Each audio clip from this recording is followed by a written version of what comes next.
Class 12, that is electrostatic. So electrostatics consists of the two words electro and statics. So electro means electrons and static means rest. So basically in this chapter we're going to discuss the charge at rest. So this means if I assume this is a charge, then we'll discuss the property of this charge particularly at rest. Clear? So this means electrostatic branch will discuss the property of a charge in rest. So in CBSE, this chapter is carrying a 16 marks, which is again divided into two parts. First chapter is electric charges and field, and electrostatics potential and capacitance. So in NCERT book you'll get a first chapter is electric charges and field, and second chapter is electrostatic potential and capacitance. So if I take a percentage wise, so this means this particular chapter is carrying a more than 20% of your whole syllabus. Clear? So first we try to focus on our first chapter, electric charges and field. So in first topic we'll discuss electric charges and conservation of charges. So this means what is electric charges and what are the properties, how it will conserve. That part we are going to discuss in this particular chapter. Then we'll discuss about the Coulomb's force. So this means now in this case we will not take a single charge, but we'll take a two charges. How these two charges will apply the force on each other, that we're going to discuss in a Coulomb's law. Then we'll discuss the multiple charges.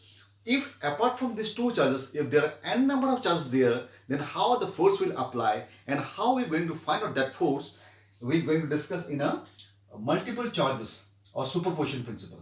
Then we'll discuss about the continuous distribution of charges. So this means, suppose this is the body here, instead of single charges, if n number of charges is there, मान लीजिए बहुत charges अगर एक साथ में है, तो ए charge body इस छोटे चार्ज को कैसा फोर्स अप्लाई करता है, उसके बारे में हम डिस्कस करेंगे एक टॉपिक पे, वो है continuous distribution of charges. Now electric field and electric field lines. तो आपको सभी को पता है कि अगर हमें कोई भी फोर्स दिखाई पड़ता है तो दो तरह के फोर्स होते हैं, एक कॉन्टेक्ट फोर्सेस होता है, एक नॉन कॉन्टेक्ट फोर्सेस होता है. यहाँ पे बेसिकली नॉन कॉन्टेक्ट फोर्सेस, अगर एक पॉजिटिव चार्ज है, अगर एक पॉजिटिव चार्ज है, इसको एक फोर्स अप्लाई करेगा जो हमें दिखाई नहीं पड़ेगा. इसका मतलब एक इमेजिनरी कोई लाइन्स ऑफ फोर्स है जो इसको फोर्स को अप्लाई कर रहा है, उसी को हम बोलते हैं इलेक्ट्रिक फील्ड. सो हम इलेक्ट्रिक फील्ड के बारे में पढ़ेंगे इस पर्टिकुलर चैप्टर में. So electric field due two point charges, मतलब ये सिंगल चार्जेस कैसा फोर्स अप्लाई करेगा किसी और एक चार्ज को. अब नेक्स्ट हमारा टॉपिक हो गया इलेक्ट्रिक डायपोल. इलेक्ट्रिक डायपोल का मतलब क्या है? इलेक्ट्रिक डायपोल का मतलब है दो चार्जेस है, दोनों एक साथ रहेंगे. जैसा कि मान लीजिए एग्जांपल NaCl, आप लोगों ने पढ़ा होगा Na प्लस Cl. ये दो चार्जेस है जिसमें इक्वल एंड ऑपोजिट चार्जेस है, दोनों एक साथ में, तो इनको बोलेंगे हम लोग डायपोल. इसका मतलब ये हुआ कि अगर एक Na है और एक Cl है, दोनों का एक सिस्टम को हम बोलेंगे डायपोल, और ये दोनों मिलकर तीसरे चार्ज को या एक कितना फोर्स अप्लाई करता है किसी एक चार्ज को, उसके बारे में हम डिस्कस करेंगे कहां पे, electric field due to dipole में. अब हमें पता चला कि ये दोनों के पास इलेक्ट्रिक फील्ड है. अगर मैं इसको किसी तीसरे फील्ड में रखूं तो ये कैसा फोर्स अप्लाई करेगा, क्योंकि एक सिस्टम बन चुका है. इसके बीच में एक लाइन ड्रॉ कर लीजिए, ये दोनों सिस्टम बन चुका है. ये दोनों सिस्टम कैसा एक्ट करेगा उसके बारे में डिस्कस करेंगे हम लोग कहां पे, torque on a electric dipole. Next हम डिस्कस करेंगे इलेक्ट्रिक फ्लक्स के बारे में. इलेक्ट्रिक फ्लक्स क्या है हमें पता है, ये अगर कहीं भी आप चार्ज रख लिए सभी तरफ फोर्स अप्लाई करेगा.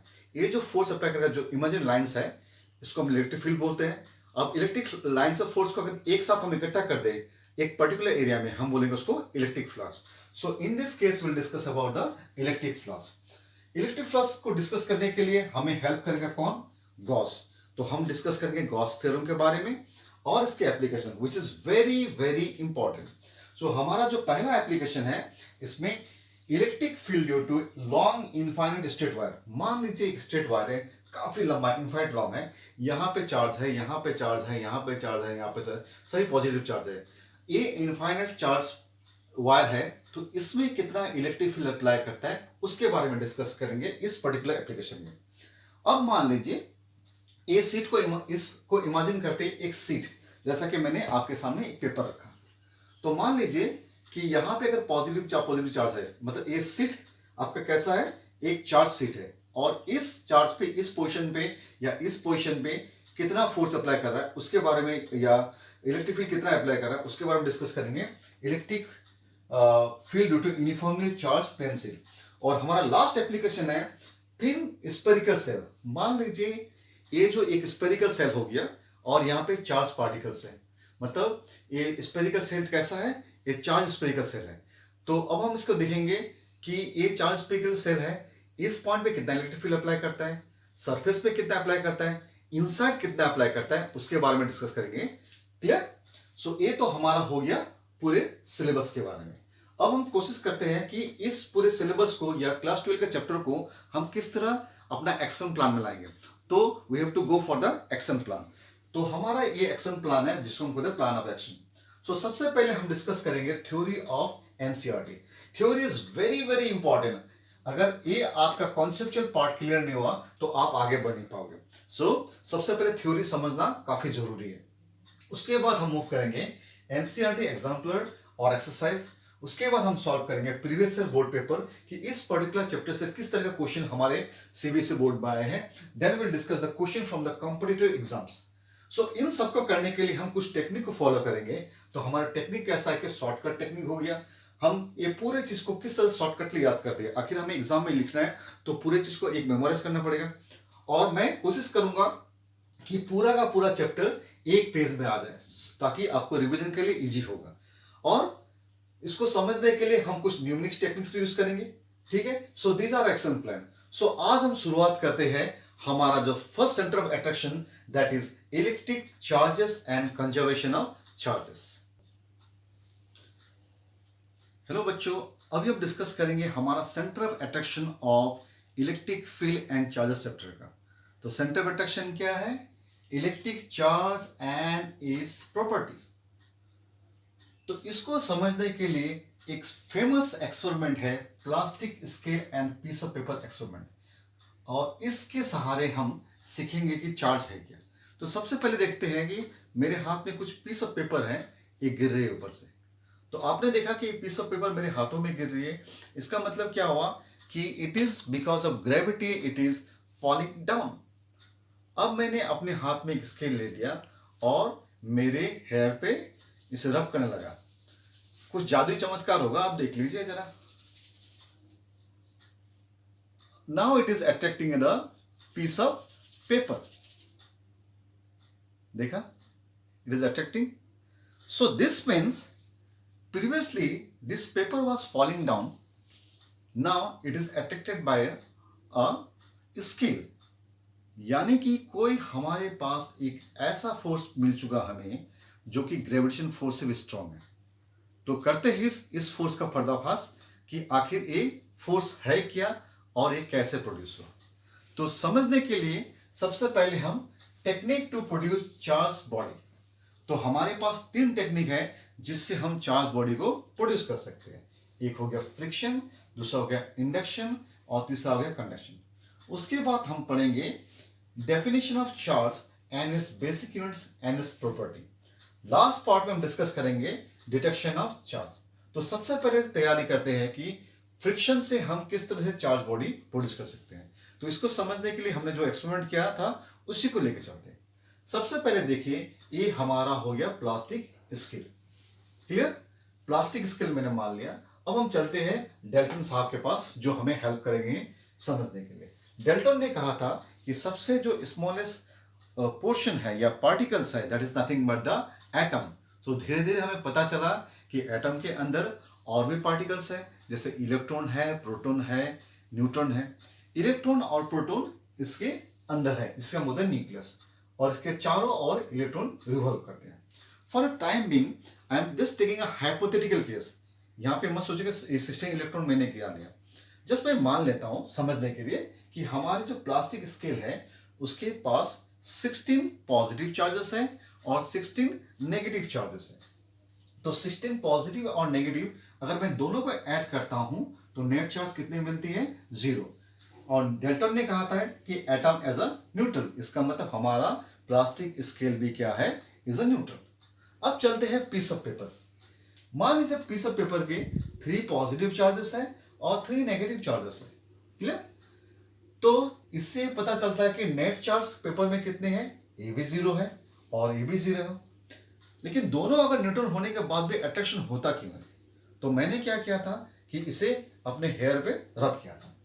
तो मान लीजिए जब मैं हेयर पे रब करता हूं, ये जो आउटरमोस्ट इलेक्ट्रॉन है, there is a possibility that this electron may get the energy. इसके साथ तो अट्रैक्शन था, लेकिन इससे जब एनर्जी मिल गया तो there is a possibility that either it may gain the electron और लूज द इलेक्ट्रॉन। तो फॉर ए टाइमिंग मैं मान लेता हूं कि यहां पे इस प्लास्टिक स्केल इलेक्ट्रॉन लूज कर रहा है। तो बाहरी ऑर्बिट को लेते हैं, मान लीजिए 6 का 6 इलेक्ट्रॉन मेरे हेयर पे चला गया।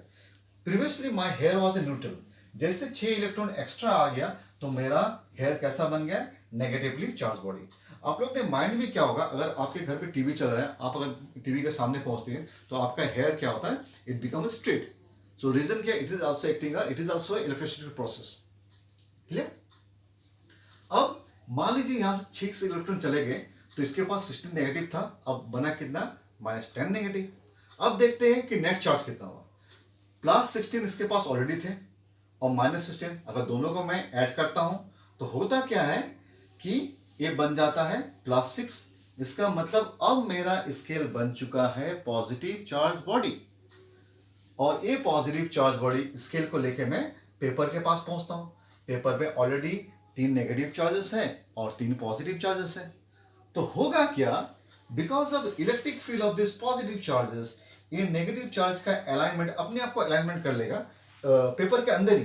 तो नेगेटिव चार्जेस किसकी तरफ अट्रैक्ट होंगे, ये पॉजिटिव की तरफ, और ये पॉजिटिव चार्ज क्या होगा, ये रिपेल कर जाएंगे। लेकिन ध्यान दीजिएगा ये पेपर के अंदर ही रहेगा। तो ये जो नेगेटिव चार्जेस है जिसका alignment towards the positive charge body हो गया, इसे हम बोलेंगे बाउंड चार्जेस। और ये जो पॉजिटिव चार्जेस है जो इस साइड आ गया उसे हम बोलेंगे free charges. Clear? Bound charges, free charges. ये जो प्रोसेस है जिसके वजह से पॉजिटिव और नेगेटिव सेपरेट हो गया, क्लियर, इस प्रोसेस को बोलते हैं पोलराइजेशन। एंड यहां पे जब ये नेगेटिव चार्ज इधर हो गया तो ये पेपर को धीरे से अट्रैक्ट करेगा अगेंस्ट द ग्रेविटी। इसका मतलब हमें एक नया फोर्स मिला, this is the new force which is greater than the gravitation force, और इस फोर्स का नाम रखेंगे हम electrostatic force due to the charge. Clear?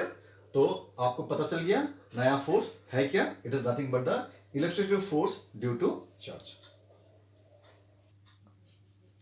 अब हमारे पास एक नया फोर्स आ गया, इलेक्ट्रोस्टैटिक फोर्स, जिसके बारे में इस थ्रू आउट द चैप्टर बारे में पढ़ेंगे हम। अब हमें पता चल गया कि 2 तरह के चार्ज होते हैं, एक पॉजिटिव चार्ज बॉडी और एक negative charge body. Positive charge body क्या है, ये ऐसा चार्ज बॉडी जहां पे इलेक्ट्रॉन कम है। तो ये ध्यान दीजिएगा, पॉजिटिव चार्ज बॉडी का मतलब ये नहीं है कि यहाँ पे आपकी केवल पॉजिटिव चार्ज है, यहाँ नेगेटिव भी चार्ज है लेकिन उनका नंबर क्या है, कम। And negative charge body means where electrons are more. So यहाँ पे देखिए, यहाँ से इलेक्ट्रॉन जब निकल गए थे, हेयर पे चले गए थे, hair become a positive charge body. इसका मतलब हेयर पॉजिटिव चार्ज बॉडी का मतलब क्या हुआ कि यहाँ पे नेगेटिव चार्ज बॉडी, इसका मतलब क्या हुआ, यहाँ पे इलेक्ट्रॉन ज्यादा है और it is acting as a plastic acting as a positive charge body, क्योंकि इलेक्ट्रॉन यहाँ पे कम है। तो ध्यान देने की बात है, जब भी मैं पॉजिटिव चार्ज बोलूंगा इसका मतलब कतई ये नहीं समझिए कि वहां पे इलेक्ट्रॉन नहीं है लेकिन परसेंटेज कम है। इसी तरह से अगर मैं नेगेटिव चार्ज बॉडी बोलूंगा, ये मत सोचिए कि वहां पॉजिटिव चार्ज नहीं है लेकिन नंबर क्या है, कम है।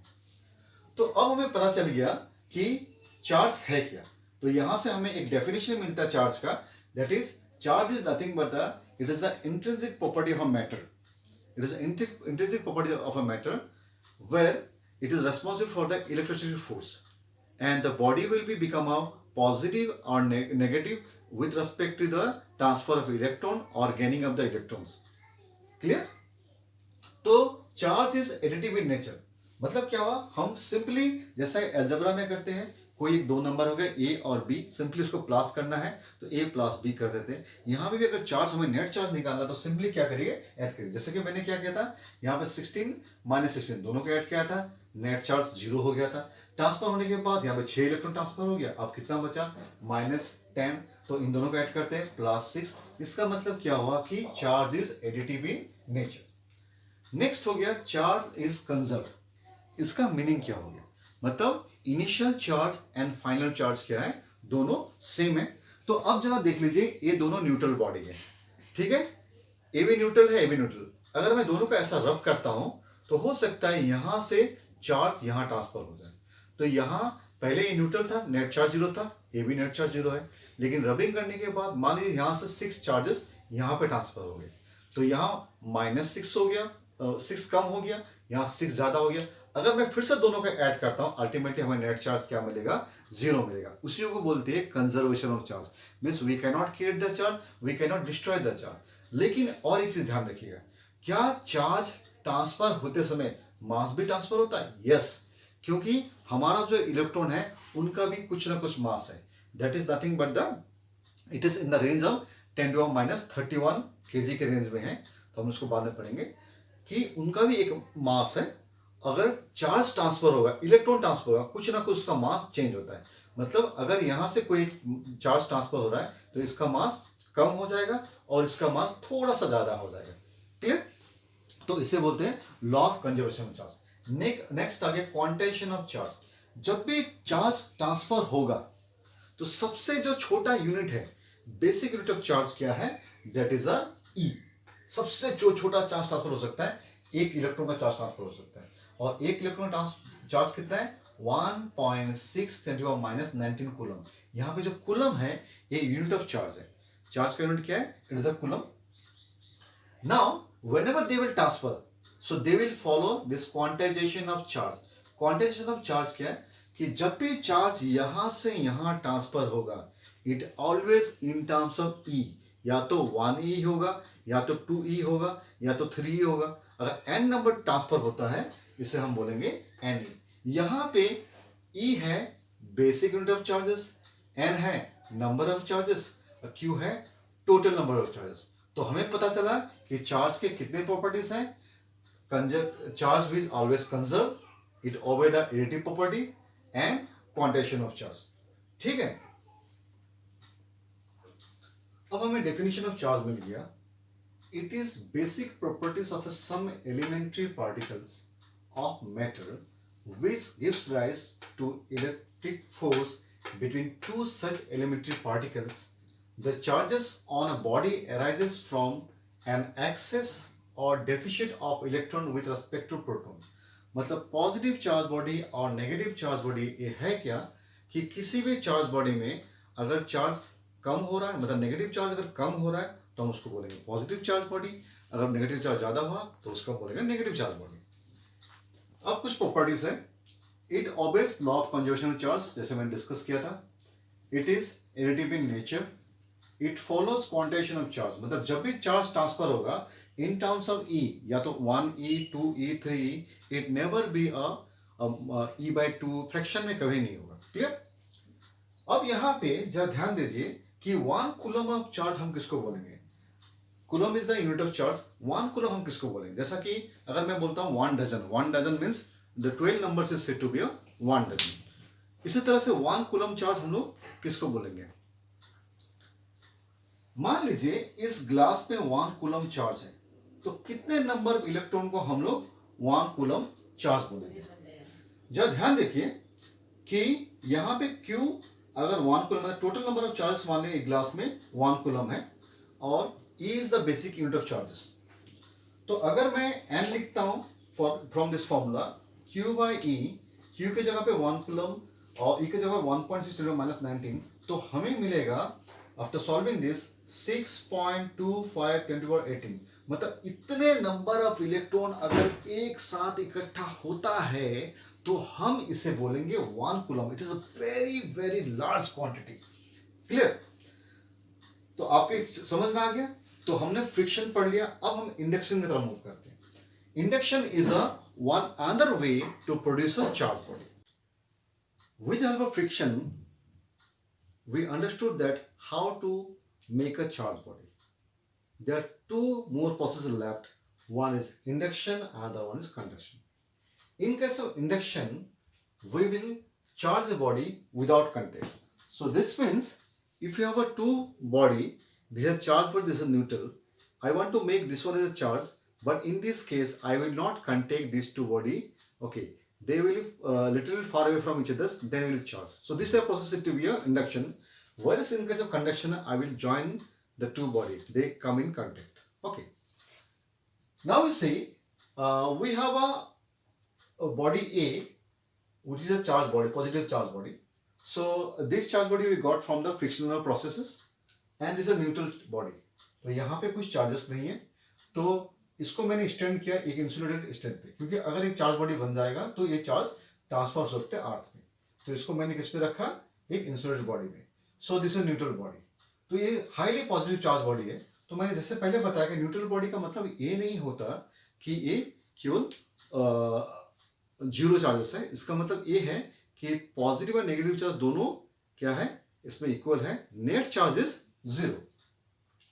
जब मैं इसको सामने लेके आता हूं तो होता क्या है कि न्यूट्रल बॉडी में जो नेगेटिव चार्जेस थे और पॉजिटिव चार्जेस थे, दे सेपरेट आउट. मतलब एक्चुअली कहने का मतलब है centre of mass of negative charge will move this side, centre of mass of positive charge will move this side. And this negative charge is said to be a bound charges and where this said to be a free charges. ये जो process है जिसके द्वारा मैंने इन दोनों को separate कर दिया, इसे बोलते हैं पोलराइजेशन. ठीक है. तो अब मैं क्या करूंगा, अगर मैं इसे एक वायर से कनेक्ट करता हूं थ्रू द अर्थ, तो अर्थ थिंग का सिंबल इस तरह से, अगर मैं इसको कनेक्ट करता हूं तो होता क्या है. सो नॉर्मली क्या हो गया, हमारा अर्थ एक गुड कंडक्टर है. सो बोथ में बुक्स में लिखा है कि पॉजिटिव चार्ज ट्रांसफर हो. एक्चुअली पॉजिटिव चार्ज ट्रांसफर नहीं होते हैं because it is a heavier. तो earth is good conductor, it is consist of the positive negative charge also. तो यहां से नेगेटिव चार्ज ट्रांसफर होंगे किधर, towards the body, and it will neutralise. इस बॉडी को न्यूट्रलाइज कर देंगे. तो जैसे ये बॉडी न्यूट्रलाइज हो गया तो हमारे यहाँ पे फ्री चार्ज भी नहीं है. Clear. Now it is no more neutral body, it is no more neutral body. अब मैं क्या करूंगा, धीरे से इस बॉडी को सेपरेट करता हूं. धीरे से इस बॉडी को मैं यहां से हटा देता हूं. जैसे मैंने धीरे से इस बॉडी को हटा दिया और इसको स्विच ऑफ कर दिया, तो होगा क्या कि पूरे के पूरे नेगेटिव चार्ज बॉडी यहां पे डिस्ट्रीब्यूट हो जाएंगे और हमें मिलेगा एक नेगेटिव चार्ज बॉडी. तो इसी तरह से अगर मैं पॉजिटिव चार्ज बॉडी लेके आऊं तो होगा क्या, नेगेटिव चार्ज बॉडी लेके आऊं तो न्यूट्रल बॉडी क्या बन जाएगा, पॉजिटिव चार्ज बॉडी. ठीक है. तो पॉजिटिव और नेगेटिव बनाने का तरीका क्या है, इंडक्शन में एक प्रोसेस है. कंडक्शन में क्या होगा, अब मैं इन दोनों चार्ज बॉडी को दे कम इन कॉन्टेक्ट. तो यहां पे दो कंडीशन है. अगर दोनों चार्ज बॉडी, दोनों बॉडी आइडेंटिकल है, मतलब न्यूट्रल बॉडी और चार्ज बॉडी अगर दोनों आइडेंटिकल है, they are identical in shape, तो because of excess charge here this charge will transfer to the charge B body. कब तक ट्रांसफर होगा, जब तक दोनों का चार्ज इक्वल ना हो जाए. यहां भी Q/2, यहां भी Q/2. जब देखिए what was the initial charge, it is a Q. What was the final charge, Q/2, Q/2. अगर दोनों को ऐड करते हैं Q मिलेगा. Means it is obeying the law of conservation of energy. Clear. अब हम जाते हैं, अगर ये दोनों बॉडी आइडेंटिकल ना हो तो हो सकता है उस केस में यहां पे चार्ज ज्यादा ट्रांसफर हो जाए या कम ट्रांसफर हो जाए, डिपेंडिंग करता है इस बॉडी का साइज कैसा है, शेप कैसा है, but it is not identical. So उस केस में मान लिया कि यहाँ पे चार्ज अगर Q डेज ट्रांसफर होता है तो रिमेनिंग चार्जेस कितना हो जाए, Q माइनस Q डेज. अगर इन दोनों को ऐड करते हो आपको Q मिल जाएगा. मतलब again it is obeying the law of conservation energy. Clear. अब जरा देखिए whether like charges body attract each other और नॉट. क्या दो लाइक चार्ज बॉडी एक दूसरे को अट्रैक्ट करते हैं. सो नॉर्मली हम लोगों ने पढ़ा था प्रॉपर्टीज में कि अगर दो लाइक चार्ज बॉडी है दे रिपेल ईच अदर, लेकिन इन दोनों में अट्रैक्शन भी हो सकता है. अगर एक highly charge body, positive charge body को मैं एक पॉजिटिव चार्ज बॉडी के सामने रखता हूं जो काफी छोटा है, तो मैंने फिर से बताया कि पॉजिटिव चार्ज बॉडी का मतलब ये नहीं है कि वहां पे नेगेटिव चार्ज नहीं है. वहां पे नेगेटिव चार्ज है लेकिन नंबर क्या है, कम. तो होगा क्या, बिकॉज ऑफ इंडक्शन यहां पे जो कम नेगेटिव चार्जेस है उसका अलाइनमेंट इस पॉजिटिव चार्ज की तरफ हो जाएगा, जिसे हम बोलेंगे बाउंड चार्जेस और a free charge. And there will be feeble attraction between the like charges. Even इसका मतलब लाइक चार्जेस भी अट्रैक्ट कर सकते हैं अगर एक का साइज काफी बड़ा हो और एक का साइज काफी छोटा हो. नेक्स्ट क्वेश्चन आ जाता है कि how to detect the charge. Charge इस बॉडी में चार्ज है कि नहीं है, कैसे हम डिटेक्ट करेंगे। मान लिए दो चार्ज बॉडी है, उसको लेके आता हूं। अगर उन लोग दोनों अट्रैक्ट कर गया, इसका मतलब ये नहीं है कि दोनों चार्ज बॉडी है, क्योंकि हमें पता है ग्रेविटेशन फोर्स से कि अगर दोनों में मास है फिर भी दोनों अट्रैक्शन हो सकता है। इसका मतलब attraction is not the sure test for the charge. Clear. अगर यहां पे रिपल्सन होगा तो हम बोल सकते हैं कि ये दोनों चार्ज बॉडी है। So this means repulsion is the sure test for the charge body, attraction is not there. Clear. तो हम लोग ने पूरा पढ़ा आज कि चार्ज क्या है, चार्ज कैसे प्रोड्यूस किया जा सकता है, what are the methods. So in the next class will discuss, अगर ये दो चार्ज बॉडी को मैं रखता हूं 1 मीटर डिस्टेंस, 2 मीटर डिस्टेंस, या ये 10 कूलम हो गया, ये 5 कूलम हो गया, इन दोनों के बीच में अट्रैक्शन या रिपल्सन कितना हो सकता है, that we are going to discuss in the next and very important class of Coulomb's law. Thank you very much.